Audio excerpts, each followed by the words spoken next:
Most people have never seen Star Wars.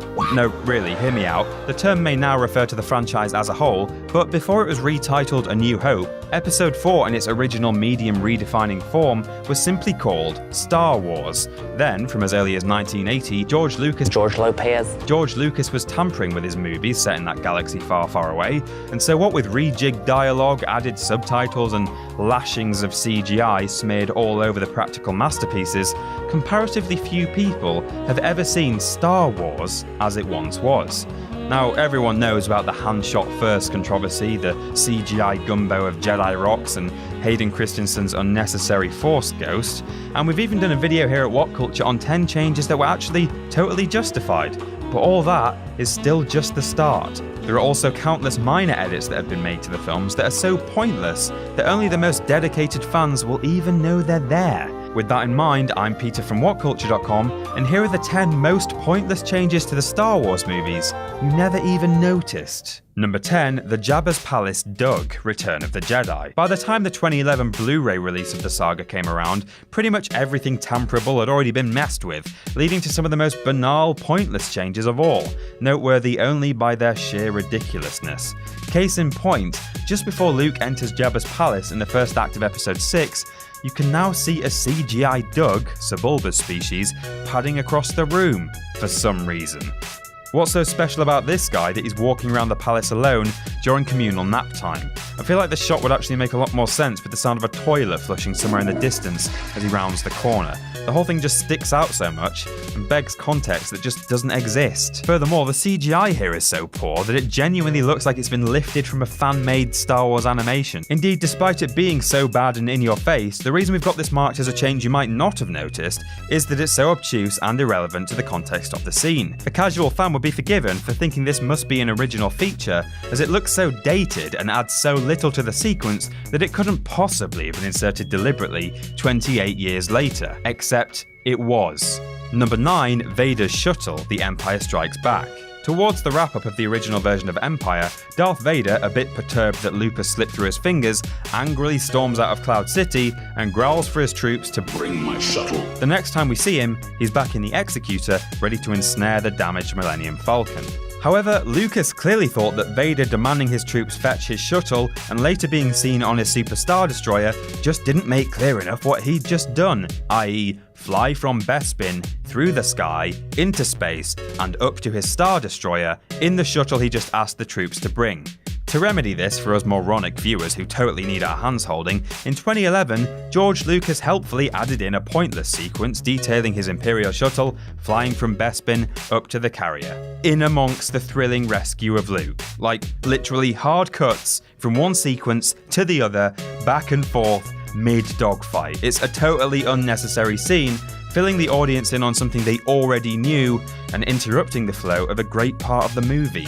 Why did he do this? Number 8, the Crate Dragon calls A New Hope. According to Ben Kenobi, the Sen people are easily startled, and I think he's probably correct about that, not least because he personally has frightened them away with no less than 3 different noises over the years. To start with, let's listen to the second version of his startling sound that was used in the 2004 DVD release. Ooh, a ghostly whistle. It's interesting and eerie for sure, but given that this is meant to be an imitation of a creature called a Crate Dragon, the giant skeleton of which we see as 3PO traverses the Tatooine desert, something with more of a growl might have been better, maybe? Something like, oh, I don't know, the original sound effect used in 1977. How about that one? But hey, no worries, the 2004 whistling wasn't around for long, as our friend George updated it again for the Blu-ray release, and it was quite something.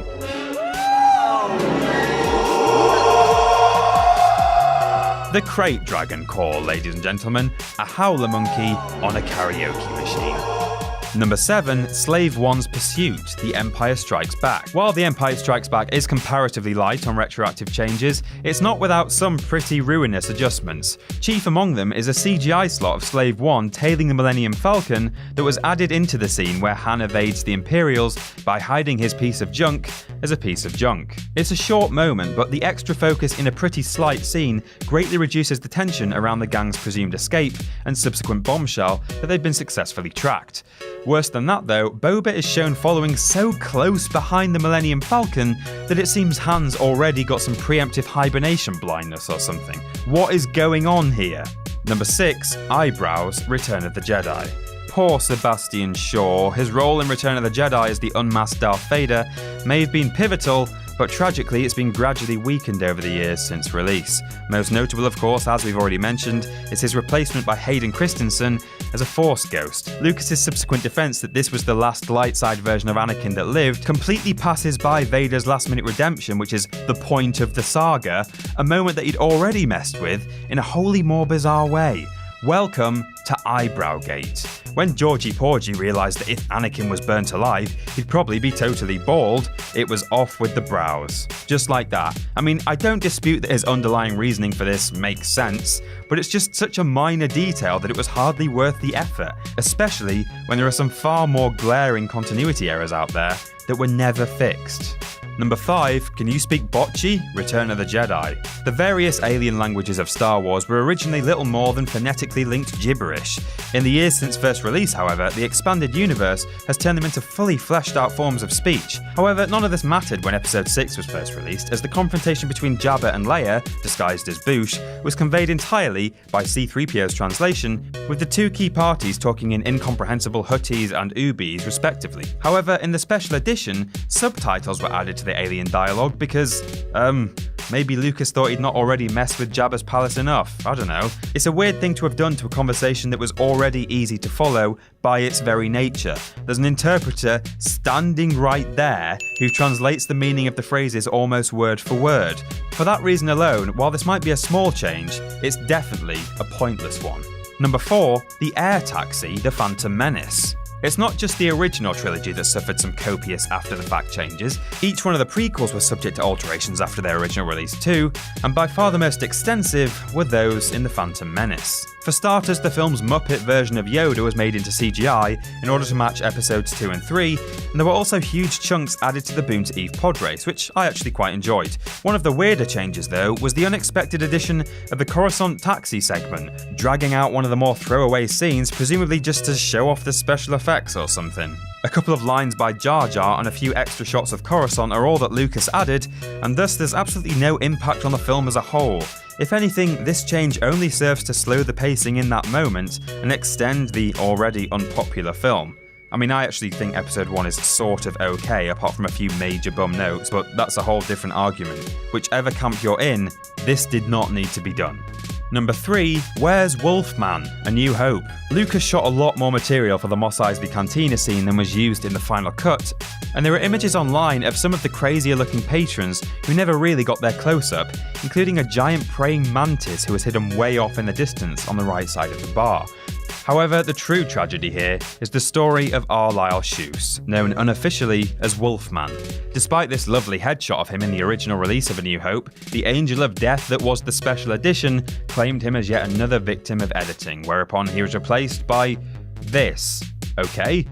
It can only be presumed that Lucas thought this guy looked a little too goofy and needed omitting from the film, except he's still in the background of that very first shot of the cantina interior, so why did this need to be swapped out? It didn't, is the correct answer. Interestingly, what some fans don't realise is that while this shot also underwent editing to remove the wolfy-looking creature therein, this is actually a separate character known as Lak Sivrak, who was featured in his own expanded universe book, One Last Night in the Mos Eisley Cantina, The Tale of the Wolfman and the Lamproid. What a mouthful. So again, a Wolfman removed from one shot, but not retconned outright. Weird.